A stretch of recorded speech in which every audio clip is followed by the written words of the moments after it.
Hello, it's Scott Manley here, and today I want to talk about slow motion video. Because, well, this is my iPhone 5S, right? I love this thing. I got it like 10 months ago, and I keep shooting slow-mo video with it all the time. You might have seen a few of the things that I post to Twitter because, I like doing this stuff. It'll shoot at 120 frames per second, which is pretty good for a cell phone camera. But this is not the reason I'm here. The reason is the iPhone 6 Plus, right? Now, yes, it has a big screen, right? It has a big screen and it has more pixels than I can resolve with my eyes. I suppose if I bring like a magnifying glass up, I can see the pixels. But yeah, in this form factor, there's no point in going to more pixels. I don't believe what any of the competitors say. But the reason I'm interested in this is because of the new camera. The camera is very similar in a number of ways to the 5S, but it now has a better sensor and a bunch of other improvements.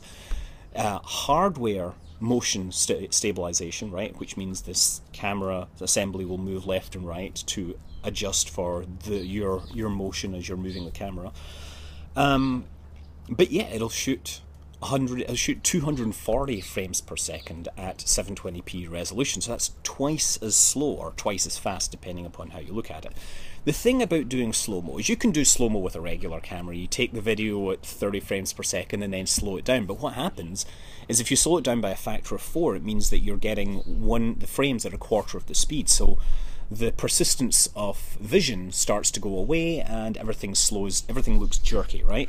So to make everything smooth, you have to film at a higher frame rate, right? And that's called over-cranking, because in the old days you would literally have a piece of film moving through the camera, and if you wanted to do slow-mo, you would have to have it cranked faster. And of course, there would be limits as to how fast you could crank it, because the film would tear itself apart if you accelerated it too hard with your mechanism.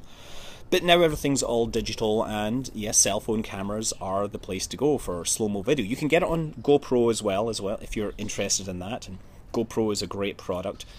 There are a few point-and-shoot cameras that do slow-mo as well, although I'm saddened to see that the Casio XLM, the high-end one, they apparently aren't making it anymore. It did 1,000 frames per second, which is stunning stuff.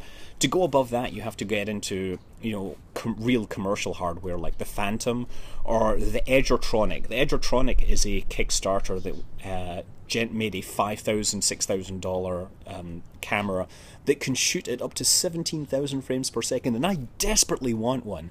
But if this video gets maybe like 1 million views, I might go and get one of those. But instead, you're going to see a bunch of videos that I took with this one just to show how awesome the new slow-mo actually is.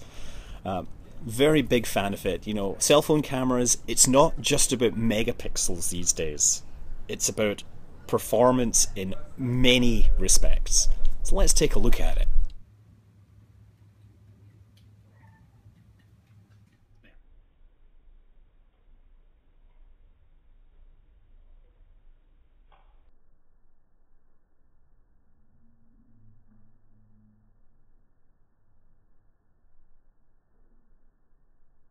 Go.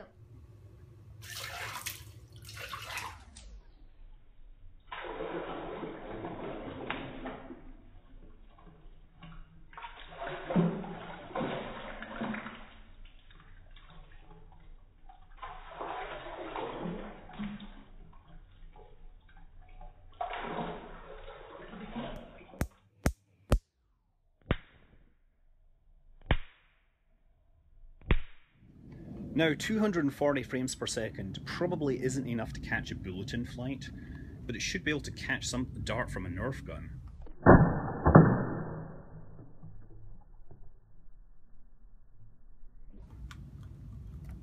Brilliant.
So there you have it. I'm not going to claim that this is the best cell phone camera in the world, because that would be obviously a statement with bias. It wouldn't mean that I'm wrong, but I will say that 240 frames per second mode is hella fun. I love mucking around with it. I'm Scott Manley. Fly safe.